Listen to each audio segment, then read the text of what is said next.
नमस्कार, मैं हूं अविंद्र आशुतोष। आपका बहुत बहुत स्वागत है शब्दों के संसार में। आज हम बात करेंगे एक ऐसे इंसान की जिसके अंदर बहुत सारे गुण हैं।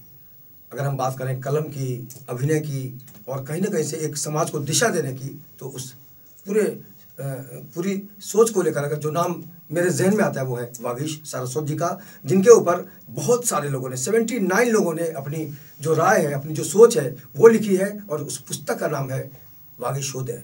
वागीश जी, बहुत बहुत बधाई आपको और बहुत बहुत स्वागत है हमारे इस खास कार्यक्रम में। और ये बहुत ही गर्व की बात है किसी भी लेखक के लिए, किसी भी पत्रकार के लिए। आपके पास तो इतने गुण हैं वागीश जी की समझ में नहीं आता किस गुण को हाईलाइट किया जाए। ये जो उपलब्धि हम मानते हैं बहुत बड़ी उपलब्धि है लेखक के जीवन में कि इतने बड़े बड़े लोगों ने आपके बारे में लिखा, पहली प्रतिक्रिया क्या? जब इसकी योजना बनी थी मुझे भी नहीं उम्मीद थी कि इतने सारे लोग लिखेंगे। डरते डरते इस योजना पे काम करना शुरू हुआ और मैंने अपने 3-4 मित्रों से बात की कि इस तरह की योजना है, क्या कुछ इस पे वर्कआउट हो सकता है जी। आप यकीन मानेंगे, सुबह मैंने फ़ोन किया, 4 बजे तक पहला आलेख मेरे पास आ गया था। वाह वाह वाह। और उसके बाद ये लगा कि मेरे मित्र सचमुच मुझ पे कुछ लिखना चाहते हैं।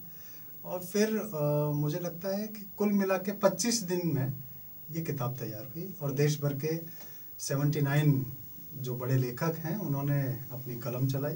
सब बड़े बड़े लेखक हैं, छोटे मोटे नहीं हैं, जो जिनको दुनिया जानती है। हाँ, मुझे उम्मीद नहीं थी कि कुमार विश्वास लिखेंगे। मैंने बस ऐसे ही फ़ोन किया कि भाई अशोक चक्रधर जी हैं, अशोक चक्रधर तो मेरे गुरु हैं, उनसे मैंने बहुत कुछ सीखा है। तो अशोक जी को तो व्यंग के ऊपर अलग से आलेख लिखा गया है। जी जी जी। और कई प्रेम जन्मेजय, हरीश नवल, ज्ञान चतुर्वेदी, सूर्यवाला जी, आलोक पुराणिक, अनूप शुक्ल जैसे व्यक्ति कानपुर में रहते हैं जो मुझसे आज तक मिले नहीं, लेकिन उन्होंने मेरे बारे में लिखा। और इसलिए लिखा कि वो मुझे मेरे लेखन से जानते थे, मेरे कृतित्व से जानते थे, लेकिन व्यक्तिगत तौर पे कभी मिले नहीं। इसके बावजूद उन्होंने मेरी फेसबुक की पोस्ट देख के, मेरी किताबों, मेरी कविताओं का लेखन देख के एक अंदाज़ा लगाया और मेरे व्यक्तित्व का सही रेखांकन अनूप शुक्ल जैसे व्यक्ति जो कभी मिले नहीं उन्होंने भी किया है। जिन्होंने मेरे साथ वक्त गुजारा है, ऐसे मेरे कॉलेज के साथी, मेरे पत्रकारिता के जीवन के साथी, मेरे फिल्मी दुनिया के साथी और समाज सेवा में जो मेरे साथ में है, ऐसे बहुत सारे लोगों ने कलम चलाई। दिन रात रहने वाले गोपी कृष्ण बुबना जो लिखना नहीं जानते थे, कविताएं कभी कभी लिखते थे, लेकिन मुझे लगता है कि जीवन का उनका पहला आलेख इस किताब में शामिल हुआ और उन्होंने बहुत बेहतरीन लिखा। सभी ने बहुत अच्छा लिखा। सारे बड़े से बड़े पत्रकार जो मेरे शिष्य भी रहे, मेरे साथ काम भी कर चुके थे, मेरे अग्रज भी रहे, सभी ने मुझे ऊपर प्रेम उड़ेला है और मैं बहुत कृतज्ञ हूँ। लोग इस तरह का आयोजन क्या ऐसा लग रहा है कि आप अपने आप को अब समझने लगे हैं? सबसे अच्छा ये लगा कि मैं अपनी नज़रों से देखता था पहले, अब मैंने देखा कि दूसरे लोगों की नज़रों से खुद को देखना कितना आनंददायक होता है। बिल्कुल अलग, डिफरेंट, बहुत डिफरेंट होता है, क्योंकि हर किसी के अपने अनुभव हैं। मज़े की बात यह है कि ऐसे लोग जिनके साथ में मेरे कड़वे अनुभव भी थे, उन्होंने भी बहुत क्लियर लाइन में कट करके नहीं लिखा, लेकिन इतना ज़रूर लिखा कि वागीश को समझना मुश्किल है, असंभव नहीं है। एक बार आप समझ गए फिर आप उससे दूर नहीं हो सकते। यानी मुझसे बहुत सारे लोगों की तकरार भी होती रही है, थोड़ी देर के लिए दूर होते हैं लेकिन फिर से मेरे होते हैं। और मेरे इतिहास में मैं जब से होश संभाला है, मुझे याद नहीं पड़ता कि कोई छिटक के मुझसे इतना दूर चला गया हो कि कभी वापस ना आए हो। लोग मुझसे नाराज़ होते हैं और मुझे लगता है कि नाराज़ होना स्वाभाविक है। अगर नाराज ना हो तो वो जो आनंद है, सच तो कड़वा होता है ना। आप तो सच बोलते हैं इसलिए नाराज होता है, लेकिन थोड़े दिन के बाद जब समझ में आता है रिटर्न होते हैं तो फिर लौट के आते हैं और फिर ज़्यादा गाढ़ी प्रगाढ़ मित्रता के साथ लौटते हैं, वो ज़्यादा अच्छा लगता है। आप तो हर विधा में लिखते हैं, व्यंग की बात करें, हम कविता की बात करें, पत्रकारिता की बात करें, आपको पर्सनली सबसे ज़्यादा मज़ा किस में आता है? सच कहूँ तो पत्रकारिता का जो दौर था वो बहुत याद आता है। कभी कभी जब कलम फड़फड़ाती है तो ऐसा लगता है फिर से कुछ लिखें, लेकिन मजबूरी ये है कि मैं एक राजनीतिक पार्टी का प्रतिनिधि हूँ। अगर मैं लिखूंगा भी तो लोग कहेंगे कि बायस्ड है, इसलिए पत्रकारी जो लेखन है वो मैंने जानबूझ के बंद किया हुआ है। अब अपनी जो कुछ भी भड़ास है बिल्कुल वो कविता के माध्यम से और व्यंग्य के माध्यम से निकलती है, क्योंकि व्यंग्य में मैं राजनीति नहीं लाता और राजनीति में व्यंग्य आ जाता है। कहा जाता है, क्योंकि राज ठाकरे साहब की अगर हम बात करें बहुत अच्छा व्यंग करते हैं वो कार्टून के माध्यम से। और सबसे बड़ी बात यह है कि राज ठाकरे को भी मेरा लेखन पसंद है। बिल्कुल, आपकी कविता का पाठ करते हैं वो, कविता का सुनते हैं वो। और ये जो वागीशोदय किताब है ये भी उन्होंने बड़े चाव से पढ़ी है। क्या रिएक्शन था उनका जब आप यकीन मानेंगे आज भी उनकी टेबल पे ये किताब रखी हुई है। इससे बड़ी बात और क्या हो सकती है। और जब बालानाथ गांवकर उनके यहाँ कैबिन में गए, तुरंत बाहर निकलते ही मुझे फ़ोन किया कि वागीश तुझे किताब साहिवान से टेबल पर आए। अच्छा लगा, बहुत अच्छा लगता है वाकई कि साहब ने मुझे तो मान दिया ही है, मेरे ऊपर लिखी हुई किताब को भी वही मान दिया। अब आजकल चर्चा हो रही है कि बहुत सारे लोग नई भूमिका निभाने वाले हैं पॉलिटिक्स में, उसमें आपका भी नाम आ रहा है। इस बारे में क्या कहना चाहेंगे आप? क्या वाकई आपकी सोच में ये शामिल है? असल में क्या है कि जो राजनीति है ना उसका कोई गणित होता नहीं है। बीज गणित का अलग सूत्र है, अंक गणित का अलग सूत्र है, रेखा गणित का अलग है, लेकिन राजनीति का जो गणित है ना वो अचानक बनता है, अचानक बिगड़ता है। मंशा है, अगर जिम्मेदारी दी गई, टिकट दिया गया तो आप लड़ेंगे?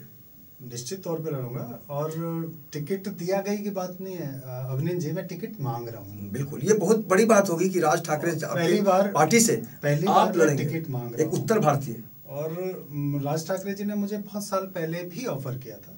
अच्छा, हर चुनाव में मुझसे कहा गया कि तुम लड़ना चाहते हो क्या? मैंने हर बार मना किया। पिछले विधानसभा चुनाव में भी मुझसे कहा गया कलिना से तुम चुनाव लड़ो, मैंने कहा नहीं, जब सही समय आएगा मैं खुद आपसे कहूँगा कि मुझे चुनाव लड़ना है। अब मुझे ऐसा लगता है कि ये 2019 का लोकसभा का चुनाव मुझे लड़ना चाहिए। बिल्कुल, इसलिए लड़ना चाहिए कि अब बदलाव का सही समय है।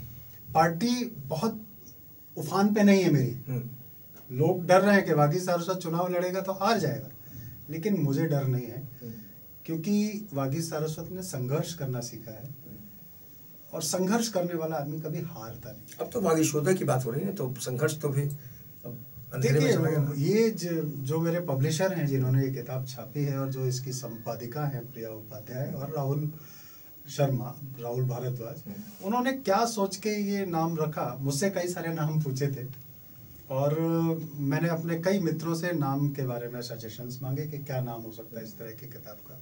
सुभाष काबरा ने कुछ नाम सुझाए थे, अपने अमिताभ श्रीवास्तव ने कुछ नाम सुझाए थे। ये जो नाम है ना वागीशोदय, ये असल में अमिताभ श्रीवास्तव का दिया हुआ नाम है। बिल्कुल बिल्कुल, मुझे पता था, लेकिन और मैं आपकी जुबान से सुनना अमिताभ चाहता हूं। श्रीवास्तव ने ये नाम क्या सोच के दिया था मुझे नहीं पता। मैंने ब्लाइंडली सारे नाम जो भी सजेस्ट हुए थे सारे पब्लिशर को बताए और उन्होंने वागीशोदय को चुना। वागीशोदय का मतलब ही क्या होता है? जैसे सूर्योदय होता है, अलग अलग दय होता है, उसमें इनका नाम भी अब शुमार हो चुका है। जाहिर तौर पर अब इनकी वैल्यू बढ़ गई है। मैं ये सुनता रहा था और मैं मानता भी था कि आदमी को 35 साल की उम्र तक स्थापित हो जाना चाहिए। अक्सर ये कहा जाता है कि जिसने 35 साल की उम्र तक कुछ नहीं किया ना, वो लाइफ में कुछ नहीं कर पाएगा। मैंने 49 साल की उम्र तक 49 ईयर्स तक दोस्त कमाए हैं और मेरे दोस्तों की इच्छा है कि अब उन दोस्तों के लिए, उन दोस्तों के व्यापक समाज के लिए कुछ ऐसा कर दिया जाए कि उनका भी जीवन में योगदान बने, समाज में योगदान बने, राजनीति में योगदान बने। बहुत अच्छी सोच है ये। और नई जो सोच है, जैसे शिक्षा को लेके हमारे मित्रों के मन में बहुत सारे बदलाव की मानसिकता है, तो लगता है कि अगर मैं संसद में जाऊं, वागीश सारस्वत अगर संसद में जाएगा तो वो सारे के सारे मुद्दों पे लड़ाई लड़ सकेगा। एक बार में जाके वो इम्प्लीमेंट होंगे कि नहीं ये तो नहीं कर सकते, लेकिन मुझे यकीन है कि राज ठाकरे जी जिस चीज को हाथ लगाते हैं वो इम्प्लीमेंटेशन के लेवल पे पहुंच जाती है। बड़ी अच्छी बात कही। राज ठाकरे जी आपकी एक रचना से बहुत प्रभावित तो है। अगर मैं गया, हाँ जी, अगर मैं आप तो जाएंगे ही, बिल्कुल जाएंगे। तो राज ठाकरे जी की ताकत मेरे साथ होगी और जो विचार है, जो सुधार हम करना चाहते हैं, मैं काले की शिक्षा नीति पे हम कब तक चलेंगे पता नहीं। अपनी सोच होनी चाहिए, बिल्कुल ओरिजिनल मुझे होना लगता है चाहिए। कि हमारी, मैं कोई पुरातन शिक्षा पद्धति का पक्षधर नहीं हूँ, लेकिन क्लर्क बनाने का पक्षधर भी मैं नहीं। बहुत बढ़िया, बहुत बढ़िया। पीएचडी बहुत सारे लोग करते हैं, लेकिन जब उनका वाइवा लो पूछो उन्होंने क्या किया है तो 10 किताबों से छाप के पूरा का पूरा लिख देते हैं। ऐसे लोगों की भी परीक्षाएं लेने की जरूरत होती है। शिक्षा में बहुत ज्यादा बदलाव की जरूरत है। मेरा अपना मानना है कि अगर शिक्षा बदलेगी तो हमारा चेहरा बदलेगा, हमारे चेहरे की रौनक बदलेगी, हमारे देश की रौनक बदलेगी। शिक्षा को बदलाव की सबसे ज्यादा जरूरत है। विद्या ददाति विनयम। यही तो है। विद्यादाता। और चलते चलते वागी जी हम चाहेंगे कि बहुत सारी शुभकामनाएं तो आपको दे ही दूं और नए साल में बहुत कुछ आप नया करें, लेकिन एक बार हम गुजारिश करेंगे आपसे, राज साहब जो एकलव्य बहुत ज़्यादा पसंद करते हैं, आपकी जुबान से 2 लाइन। गलती तुम्हारी नहीं थी एकलव्य जो काट दिया अंगूठा द्रोणाचार्य के मांगने पर। तुम जानते थे सत्य के हिमायती नहीं है द्रोणाचार्य, फिर भी काट दिया था अंगूठा गुरु दक्षिणा के नाम पर। बहुत बहुत शुक्रिया और हम उम्मीद करेंगे कि आने वाले दिनों में भी आपका उदय लगातार होते रहे, हर पल, हर दिन, हर महीने, हर साल। और निश्चित रूप से कहा जा सकता है जब इंसान कुछ नया सोचता है, कोई नई राह थामता है तो उसको सफलताएं मिलती हैं, लेकिन बीच में संकट भी आते हैं। लेकिन अब संकट के बादल छट चुके हैं क्योंकि वागीशोदय हो चुका है। और एक बार फिर से आपको बहुत बहुत शुभकामनाएं और नए साल की बहुत बहुत बहुत बहुत शुक्रिया, बहुत बहुत शुक्रिया, थैंक यू। तो इस खास पेशकश में इतना ही। बाकी की खबरों के लिए आप देखते रहिए इन 24 न्यूज़ और मुझे दीजिए इजाज़त। नमस्कार।